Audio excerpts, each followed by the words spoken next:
And Hitchens, for his part, it was an experiment for Vanity Fair, he was appalled by the experience. And, as we heard over the break, CIA volunteers lasted only 14 seconds before giving in to that torture. Interrogation. Now, only last month, our chief spook, John Sawers, said he might well choose to use information gained from a terror suspect tortured abroad if it meant lives could be saved here. Now we know we have. How do you feel about that? Relieved that terror plots were foiled, or appalled that we've sunk to the same level as the terror scumbags we're supposed to be fighting? Wendy, what do you say? Well, firstly, I didn't know exactly what waterboarding was. I'd obviously heard the phrase, but having watched that and read exactly what it is horrendous, absolutely horrendous. And I think 14 seconds is a long time to have lasted when somebody's doing that to you. And I think... I don't agree with it, and I don't agree with any form of torture whatsoever. Is there going to be a but at the end of the sentence? Yes. But do you, on one side, I'm throwing it open here, do you on one side say, oh, no, we mustn't do that, and then thousands of people are killed in terrorist attacks? I don't know where you draw the line. Isn't the reason that, yes, terrorist attacks is some Muslim fanatics are going to be going around saying, look at the evil West, see how they torture innocent people. In some cases, these terror suspects may be innocent. See how they torture innocent people. They are pigs. We should avenge ourselves upon them. No, absolutely, yeah. So it just plays into their hands. That said, if you knew or you'd been told by your CIA people that this guy says that there's, after being interrogated, says that there's a bomb attack going to be going off at Canary Wharf, and you heard that information, in this country, would you sit on your hands and do nothing? No, I wouldn't. Torture them. Get the information out, I say. Actually, no, I don't believe that at all. I think it's really bad. I don't think, you know, we should be torturing anybody. I know that's easier said than done. The United States didn't view it as torture. Only we viewed it as torture, and Obama views it as torture. Yes, but it clearly is. You know, whether you're holding the next thing you know, you're going to be saying that the inmates of Guantanamo Bay were soldiers, but they weren't. They were non-combative, non-military combatants. Yeah. I think, well, you know, a lot of things happen in war that we're unaware of, and things change in war, as we're all aware. And I know all of that stuff goes on, and I don't know how I would feel if it was happening to me, you know, or you're seeing it on the other side. You know, but it's a source of all evil anyway, isn't it? The whole thing. So if you're fighting fire with fire, aren't you?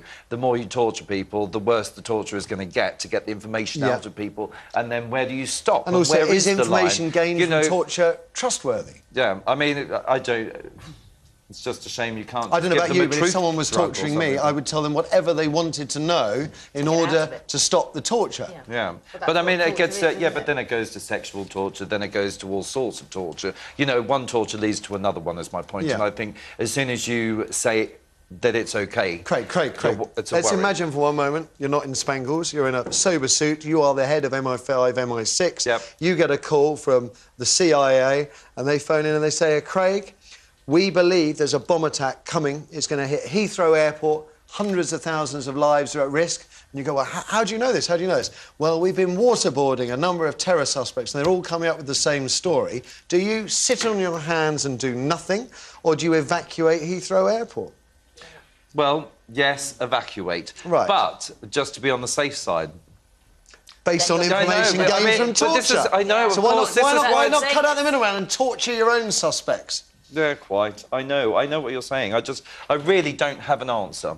I think the only answer I can suggest, if I was doing, you know, I mean, is to actually not agree with that side, you know, is to try and stop it at the source, really, you know, and try and get the information some other way. There are other ways, I'm sure, you know, of getting information rather than that method, you know, and I think I just can't agree with it. Amanda? I amaze myself that I actually do agree with it. Agree with torture? OK, here's the deal. Let's strap it down and try it. Here's the deal. Come on, I've got the humane part of me thinks absolutely not. And the majority of the time, I know that there will be innocent people that will be interrogated, but the majority of the time you're not dealing with sane, rational human beings. So you can't sit them down... Based on what? Based on the fact they want to kill us? Based on the fact that they want to kill us because... based on the fact that they want to bomb Right, why? Why? Because of the endless meddling by the West in their affairs, by what they perceive as the torture of innocent people. You can't sit them down and give them a cupcake and a cup of tea and say, look, let's have a little chat about what's going on. I'm taking this right back... But if they rabble-rouse and they get their recruits by saying, look what the infidel is doing to sons of God, torturing innocent people without trial, let's bomb them, well, all of a sudden they've got a cause, haven't they? I'm trying to take it back to the way I see it in a complete black and white. If I had one person that knew things that could affect the lives of thousands of people... Yeah. And you had 3,000 or 4,000 people, Twin Towers, or one terrorist that knew what was going to happen, and you had a choice of either trying to extract that information from them or not. I would extract that information. But I would say and I would probably do it as well, but we mustn't lose sight. We mustn't lose sight that one of the reasons people wage war against us is they perceive what we do as evil. Yeah, and if we torture people, we're kind of filling in the picture for them. One thing I would like to see, Craig mentioned a truth threat. There must be some way, with the amount of science that we have at the moment, to work out some kind of...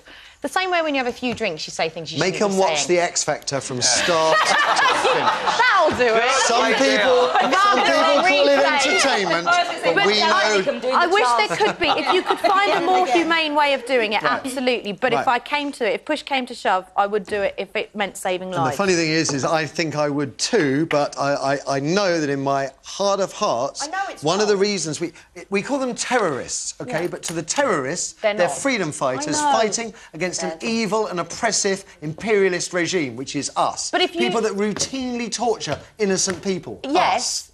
but... OK, so we are the enemy that they say we are if we descend to this level. But if I thought it would save lives, I'd save lives. Right, what about you guys at home? OK, first we have Karen on line 2. Karen, good morning. Good morning, Matthew. So? I don't know how you can say that it saved dozens of lives when dozens of people have been killed in the conflict, not to mention 7/7. I mean, torture is despicable. Well, hang on. Let's just go on 7/7. Let's say you get information handed to you from the CIA that say there's going to be a bomb attack on the 7th of July. Do you act on that information or do you sit on your hands? Well, obviously, if you've got information, then you can evacuate. Sorry, Karen, information derived from torture. My dad was tortured. He was a prisoner of war. Yeah? My dad was a prisoner of war in Burma, and they used small bamboo cages, which they used to wet and put in the sun, and they used to shrink down to make the torture even worse. So it was only like 3 by 3. So by the time it had shrunk in the sun, it was even smaller, and they were left in the sun all day. Now, obviously, they weren't after information because they were already captured. But torture, the way we think about how the Japanese treated prisoners, we still talk about it now. Absolutely, but Karen, let's get focused on a contemporary dilemma. OK, you said, right, 7/7, you get a warning, OK, from America as a result of a waterboarded, tortured suspect. OK, you get information there's going to be a terror attack on 7/7. Do you act on that information or not? Obviously, once you've got the information, but then you still shouldn't torture them to get the information. I mean, look at... Oh, Karen, you're not making any sense. You're not making any sense. If you get information that is derived from torture, it is still information derived from torture. The question is, would you act on it? You said your father was tortured for no reason. Well, actually, there would be a reason. If you're a prisoner of war, some evil regimes would still think there may be information that you could give up. But let's focus on just 7/7. If you had that information that there was going to be a bomb attack or multiple bomb attack on the capital, that information had been derived from torture of a suspect, would you act on that information? Well, you'd have no choice to act on it. You do have a choice. I'm offering you the choice. Well, yeah, you said torture is... You said torture is never right. You said... You probably would get that information from other sources because you'd see activity going on and things like that. I mean, you look at the London dungeons and the way they used to use the thumb screws and the rack and things like that. People have tortured people all through things. people have made up things to stop the torture and everything. You don't know any information. I just want to know from you, Karen. I don't want to make it any more torturous than it already is, but if you received information from the CIA, which you checked and they told you was derived from waterboarding, which is illegal in the UK, but at the time in America under George W. Bush was legal, would you act on that information? Well, you'd have no choice to act on it. You do have a choice, Karen. Thank you for the call. You obviously don't understand the English language. It is a choice. Act or don't act. Let's have another call. OK, we have David next on line 3. David, good morning. Good morning, Matthew. Hello. Would you act on the information? Of course, without a doubt. I don't think... You cannot treat these people with kid gloves. They're terrorists. Yeah, but the reason that... Why are they terrorists? Why are they waging war against us, David? Sorry? Why do you think they wage war against us? How do they get recruits? Because they've been brainwashed. Right, so if they go around telling innocent young Muslim boys, disenfranchised from impoverished backgrounds whose parents have been killed in indiscriminate bombing raids in Iraq by the West, and they then say that some of their brothers and sisters, Muslim brothers and sisters, are being routinely tortured, OK, how does that... What kind of picture does that paint of the magnificent UK-US military alliance?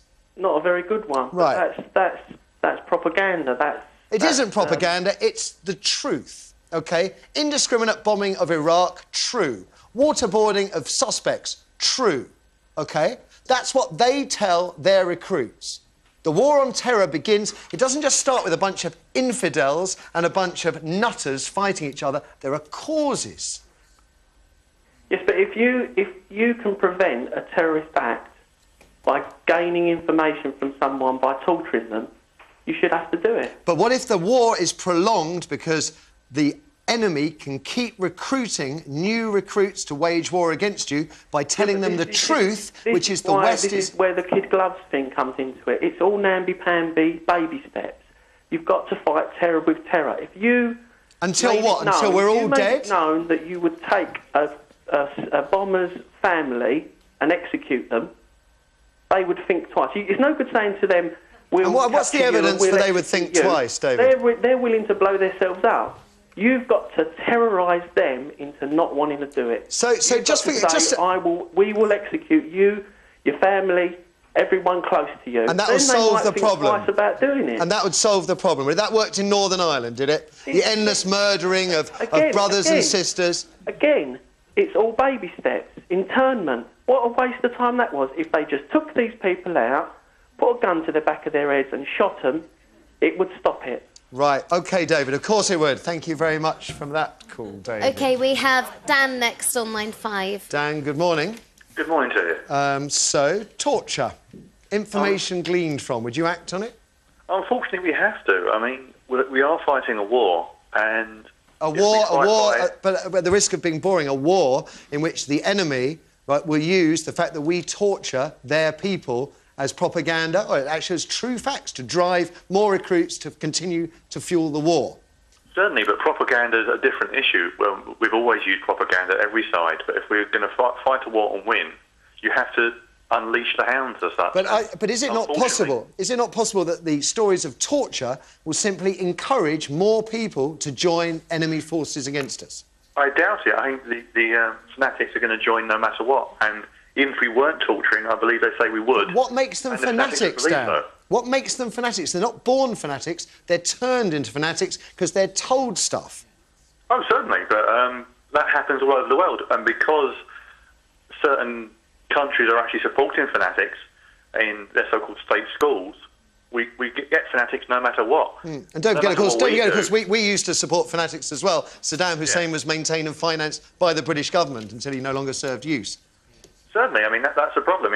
It's a government issue, but surely we as the working people are fighting this war. Our soldiers are out there, and interrogation or information retrieval, as it's known in the American circles, unfortunately needs to be done. It's wrong, but sometimes we have to be wrong to win the war. Even if the net result is that it encourages more people to become our enemy? Certainly. OK. Because eventually there'll be none left, or so little, it won't make an effect. Oh, I see it. Do you know what, Dan? I see it the opposite way. The more stories like this go out, the more enemies will join in, the harder the war becomes to win. You may save lives by averting a terrorist atrocity at Canary Wharf or at Heathrow Airport, but if the idea that we routinely or use information derived from torture is disseminated amongst the enemy, we will have more enemies coming at us. Short term, yes. I don't believe we would long term. OK, OK. We'll see. What a depressing world, isn't it? Really worn out now.